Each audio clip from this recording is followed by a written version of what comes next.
I'm a former New York State Supreme Court Justice. Let me tell you about a real case story.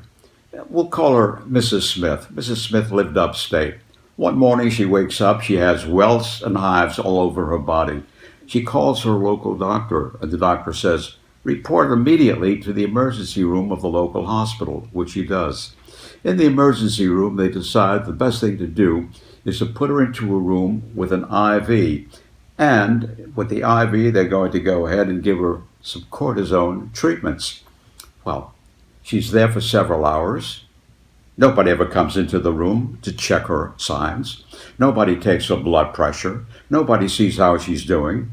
Finally, after about 2.5 to 3 hours later, a nurse comes in, and Mrs. Smith is in a coma, not responsive at all, not answering to any questions of any kind.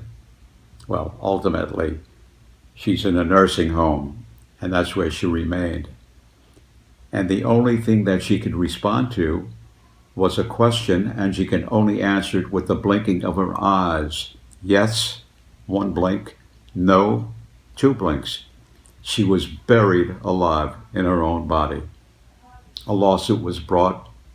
Fortunately, she received a verdict, which the New York Times reported as the highest verdict in medical malpractice received at that time. Well, that's the story, and that's the end of it.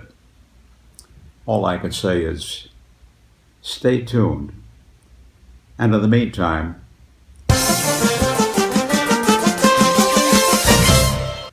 stay safe and keep out of danger. Thank you.